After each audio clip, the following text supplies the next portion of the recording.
Hello friends, চলুন বেরিয়ে আসি 2 days 1 night tour to Baharampur and Murshidabad. Baharampur শহর কলকাতা থেকে মাত্র 200 কিলোমিটার দূরে এবং তার পাশেই মুর্শিদাবাদ। এই ছোট্ট ট্যুর শীতকালে খুব ভালো লাগে।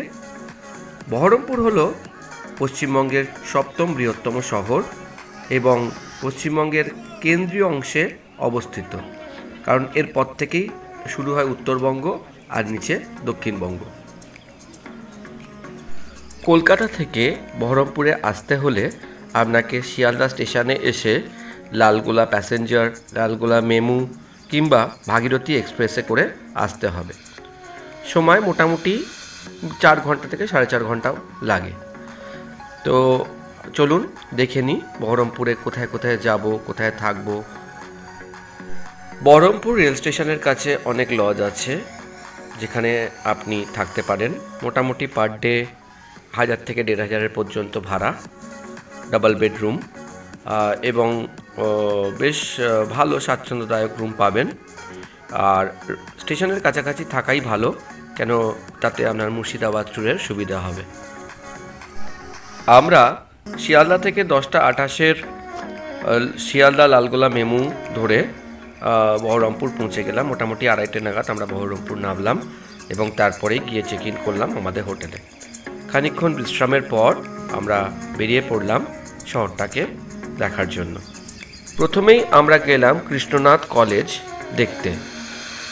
এটি একটি প্রাচীন ও ঐতিহ্যশালী মহাবিদ্যালয় এবং বহরমপুর শহরের মধ্যেই অবস্থিত। 1850 সালে মহারানী স্বর্ণময়ী দেবী তার স্বামী কাশিমবাজারের মহারাজ কৃষ্ণনাথ রায়ের স্মৃতিতে এই কলেজটি প্রতিষ্ঠা করেন। কৃষ্ণনাথ 20 বছর বয়সে বিপুল জমিদারি ও সম্পত্তি লাভ করেছিলেন। তার ইচ্ছা ছিল একটি বৃহৎ শিক্ষা প্রতিষ্ঠান তৈরি করা, কিন্তু অল্প বয়সেই তিনি ইহলোক ত্যাগ করেন এবং তার স্মৃতিতেই তার স্ত্রী রানী স্বর্ণময়ী কলেজ নির্মাণ করেন। এই কলেজ খ্যাতনামা দার্শনিক আচার্য ব্রজেন্দ্রনাথ শীল অধ্যক্ষ ছিলেন 10 বছর এবং এই কলেজের যে আর্কিটেকচার সেটাও কিন্তু অনবদ্য।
1704 সালে বাংলা, বিহার, উড়িষ্যার রাজধানী মুর্শিদাবাদ নগরপত্তনের সময় বহরমপুর ছিল রাজধানীর দক্ষিণে একটি গ্রাম।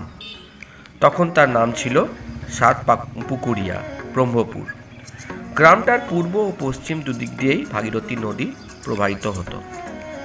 সে সময় গ্রামটায় 700 গড় ব্রাহ্মণের বাস করত, তাই এই স্থানটির নাম ছিল ব্রহ্মপুর। পলাশীর যুদ্ধের পর ইংরেজ আমলে বহরমপুর শহরের পত্তন ঘটে।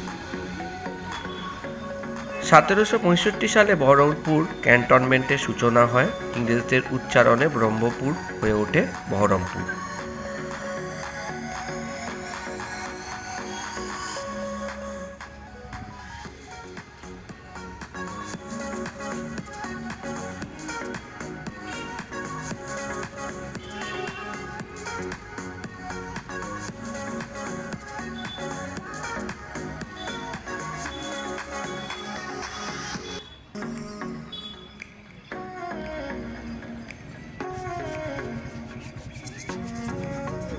আমরা শীতের সময় গেছিলাম, তখন নানান ধরনের মেলা চলছিল বহরমপুরে।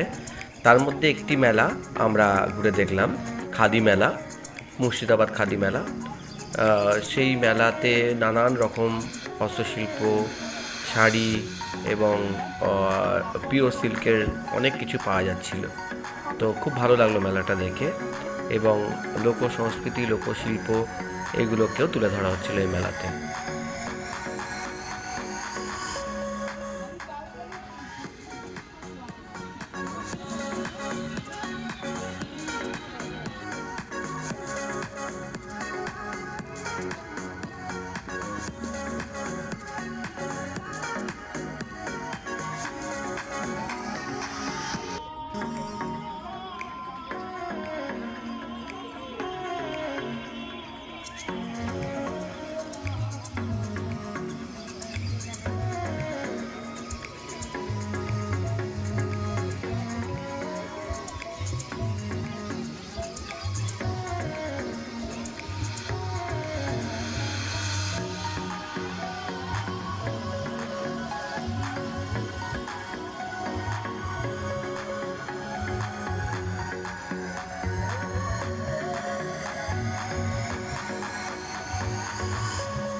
এরপর আমরা গেলাম বহরমপুরে স্থিত একটি মন্দিরে, কালী মন্দির।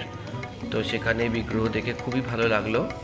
সেখানে আর একটা জিনিস খুব ভালো লাগলো যে প্রত্যেক দর্শনার্থীর হাতে প্রসাদ তুলে দেওয়া হচ্ছে।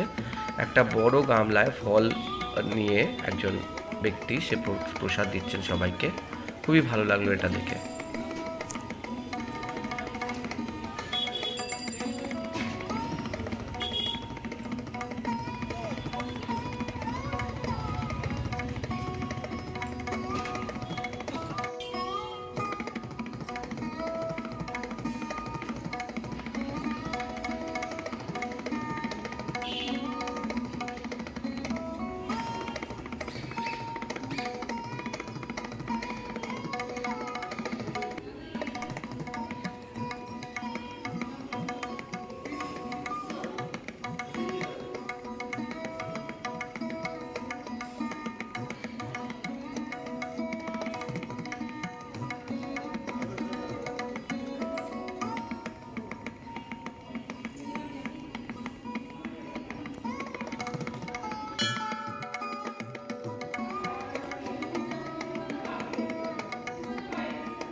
পরের দিন সকালবেলা আমরা রওনা হলাম মুর্শিদাবাদের উদ্দেশ্যে। অতি প্রাচীন শহর এই মুর্শিদাবাদ। বহরমপুর থেকে লোকাল ট্রেনে করে কিংবা ট্রেকার ধরে আপনি অনায়াসে পৌঁছে যেতে পারেন মুর্শিদাবাদে। মুর্শিদাবাদ স্টেশনে নেমে আপনি পেয়ে যাবেন অনেক টোটো, এক্কা গাড়ি, অনেক কিছুই পাবেন, যেটার মাধ্যমে আপনি শহরটাকে ঘুরে দেখতে পারবেন বা দর্শনীয় স্থানকে ঘুরে দেখতে পারবেন। তবে সবথেকে ভালো টোটোতেই যাওয়া। যদিও টোটোওয়ালারা অনেক জায়গার কথা বলবেন, তবুও আমার সাজেশান আপনারা একটু বেছে বেছে জায়গাগুলো ঘুরে নেবেন। প্রথমেই আমরা চলে গেলাম হাজারদুয়ারিতে। এই হাজারদুয়ারি মুর্শিদাবাদের খুবই দর্শনীয় অসাধারণ স্থাপত্য। এটি গঙ্গার তীরে অবস্থিত। এটিকে নবাব নাজিম হুমায়ুন তৈরি করেছিলেন।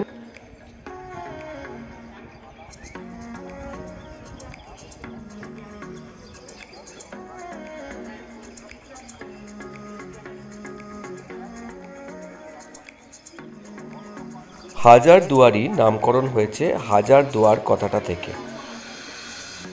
অবশ্য এই হাজারদুয়ারের মধ্যে 100টা যে দরজা আছে সেই দরজাটা নকল দরজা, সেই দরজাগুলো দিয়ে বেরোনো যায় না। এর স্থাপত্য এইভাবে তৈরি হয়েছে যাতে চোর কিংবা ডাকাত তারা যদি প্রবেশ করে ভেতরে লুটপাট করার জন্য, তাহলে তারা বিভ্রান্ত হবে এবং সঠিক দরজা দিয়ে বেরোতে পারবে না।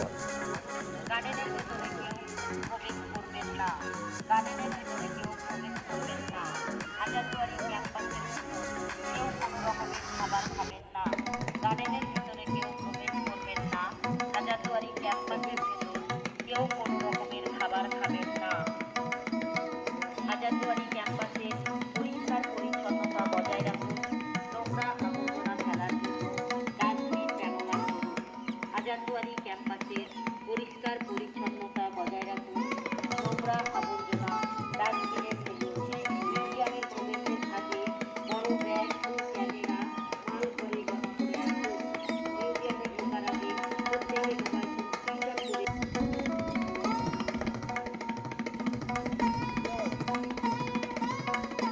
হাজারদুয়ারি এটির ভেতরে একটি সংগ্রহশালা আছে, যেখানে প্রাচীন মুর্শিদাবাদের অনেক ঐতিহাসিক নিদর্শন সযত্নে সংরক্ষিত আছে। মোবাইল ফোন সুইচ অফ করে মিউজিয়ামের ভেতর প্রবেশ করুন। মিউজিয়ামের ভেতর প্রত্যেকের মোবাইল ফোন সুইচ অফ থাকবে। মিউজিয়ামের ভেতর কেউ ফোন ব্যবহার করবেন না। মোবাইল ফোন সুইচ অফ করে মিউজিয়ামের ভেতর প্রবেশ করুন। ব্যাগ ও ক্যামেরা মাল করে জমা করে রাখুন।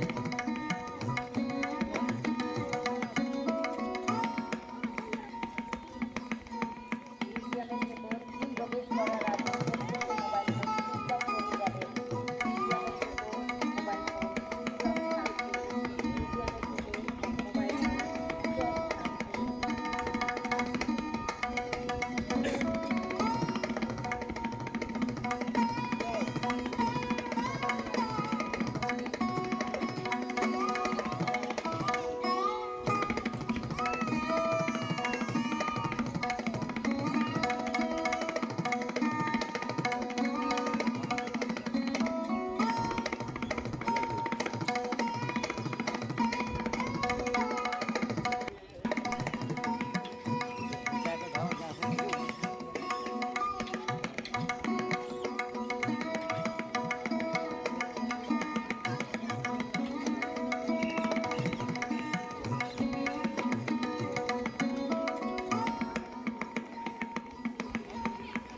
ছবি তো প্রথমে তুলতে হবে, আর এমন সময় রোদিকে এমন জায়গায় পড়তে গাইডলাইনটা পুরোপুরি থাকতে হবে।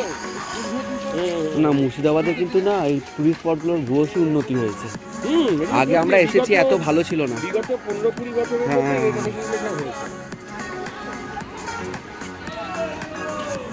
তুমি নর্থ বেঙ্গলে বলো না, আজকে দলে দলে লোকে লামাহাট্টা যাচ্ছে, শিকারে যাচ্ছে, কাকদা যাচ্ছে, সবই ছিল। হ্যাঁ, কিন্তু লোকে নামই জানতো না। আলগাড়া, সব সব সব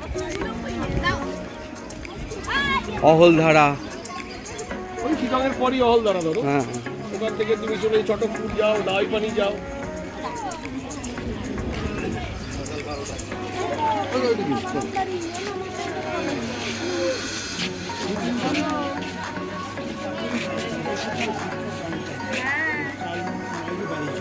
এই কাঠগোলা প্রাসাদটি 1873 সালে ধনপত সিং দুগার এবং লক্ষ্মীপত সিং দুগার তৈরি করেছিলেন। যদিও এর যে ডিজাইন সেটি তৈরি করেছিলেন একজন বাঙালি আর্কিটেক্ট। এইখানে আদিনাথ মন্দির আছে, যেটি খুব বিখ্যাত, এবং এই মন্দির জৈন এবং হিন্দু দুজনরাই এই মন্দিরে আসেন, দর্শন করেন। এইখানে 17টি জৈন তীর্থঙ্করের মূর্তি আছে এবং এই যে প্রাসাদ তার ভেতরে একটা ছোটোখাটো চিড়িয়াখানাও আছে।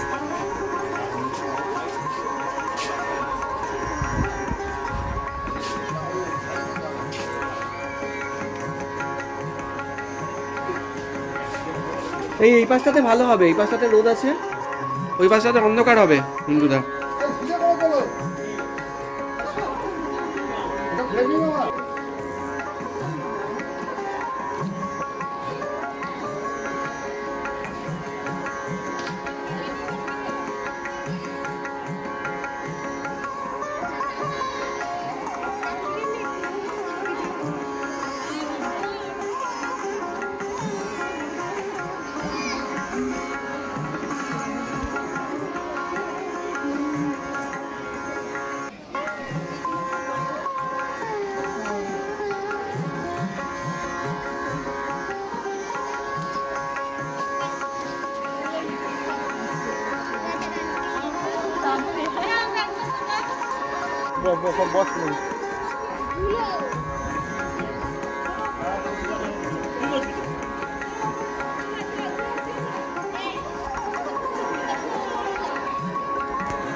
হ্যাঁ হ্যাঁ, ওই পাশে থেকে না এই প্যালেসটায় ঢুকবেন তো নাকি? ফ্রন্ট পেজটা ভালো লাগে। বলছি প্যালেসটায় ঢুকবেন তো? হ্যাঁ চলো ঢুকে আসি।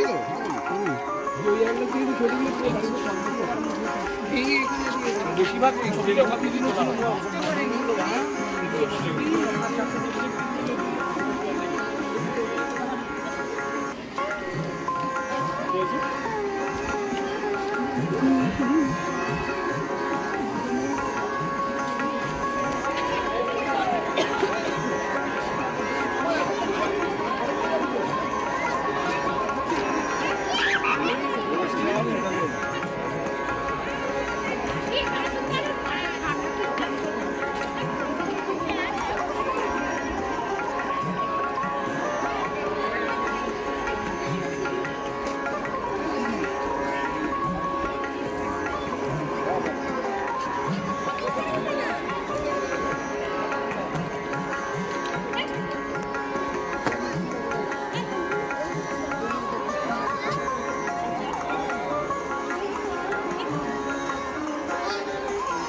চলে এসো, ঘোড়া নেই, গাড়ি নেই।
বাহ, কি সুন্দর।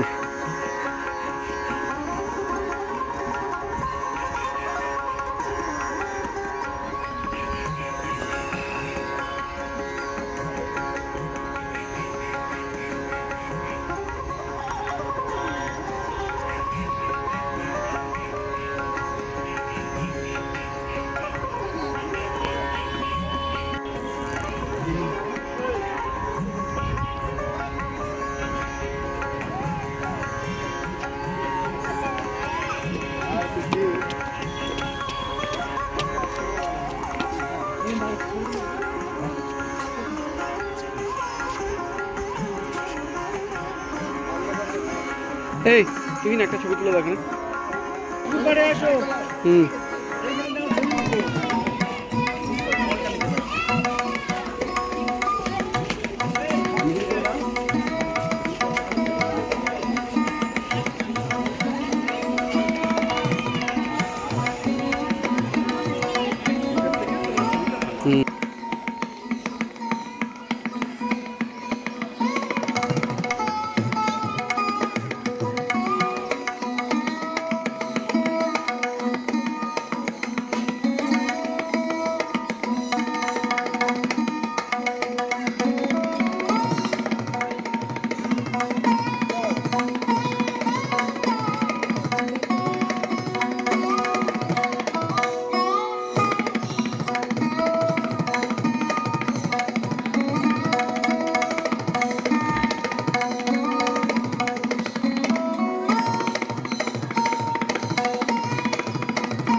মুর্শিদাবাদ শহরের প্রত্যেক কোনায় কোনায় এক আলাদা রোমাঞ্চ অনুভব করা যায়। ইতিহাসের এক আলাদা আস্বাদন এই শহরের মধ্যে আছে।